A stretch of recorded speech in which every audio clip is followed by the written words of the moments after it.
Hello world, it's April 27th. My name is Zach. I just wanted to, this is going to be a video journal, video diary for me. I have multiple sclerosis. I've been on various therapies. I've been on Rebif, I've been on Copaxone, I'm currently on Gilenya. There was a question as to whether or not the Gilenya was doing as much for me as, it could or should.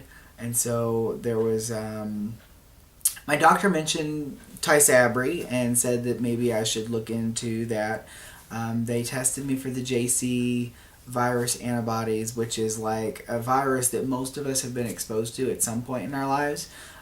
We just don't, we build up the antibodies to fight against it. Unfortunately, with treatments like Tysabri has a potential to bring about that virus, and you could develop something called PML, which is short for progressive multifocal leukoencephalopathy.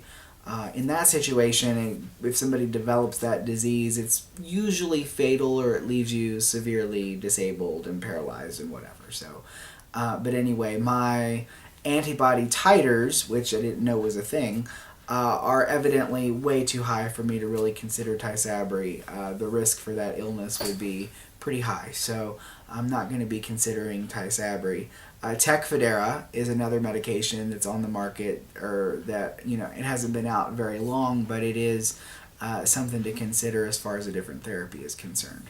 But anyway, through some research, I have found the Wahls diet, the Wahls Protocol, and that's really what this video blog is about today. Last week, I would say on the 23rd, Wednesday or Tuesday last week, I decided to jump in feet first and see if anything comes of this particular diet. The lady who, she's a medical doctor who put the whole thing together.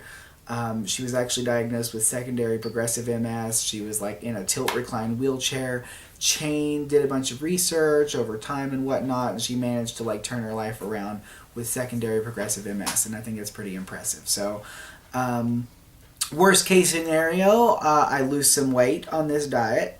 Best case scenario, I lose some weight, I look good, I feel great, my MS chills out, and life is grand.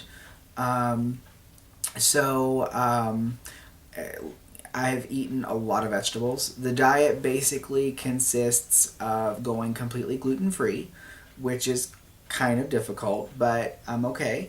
You go gluten-free, dairy-free, and you have 9 cups of vegetables a day. That's just the first level of the diet. And then there's some organic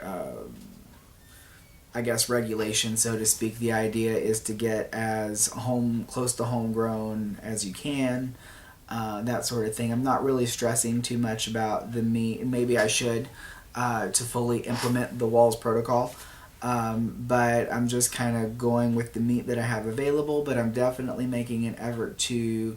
I've cut out gluten. I've not had anything with gluten in it for almost a week. And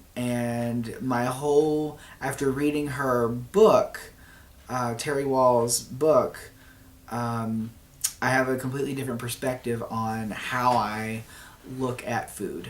I look at it as, if it's not going to heal me, I'm not going to eat it.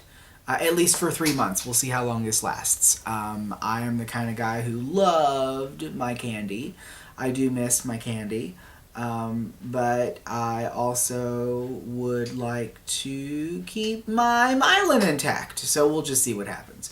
But anyway, it's about a week. I've consumed a huge bag of kale. Maybe in my other video I'll show you the big bag of kale. The fact that I even opened a bag of kale is kind of remarkable in and of itself for me. But, so anyway, I hope to get some more videos together, come out, tell you more about my story, tell you about my journey, where I've come from, where I'm going, but I have to start somewhere. So this is my first video. Actually, it's my second video, but my first video was too long and rambly, so I decided to shorten it and do this one instead. So anyway, thank you for watching. I will make posts as we go. And how well I'm doing on this diet. Let me say, after 4 days, I have or let me back up. I'm 185 right now. I have foot drop. My balance is pretty awful. I use a walker around the house pretty much all the time. If I go anywhere, I'm using either the manual chair or the power chair. So I'm not incredibly mobile, but in the last 4 days I've already kind of noticed some strength returning to my left ankle as far as foot drop is concerned. So that's nice. But anyway, so I'll keep you updated. Thank you all for watching, and we'll see you next time.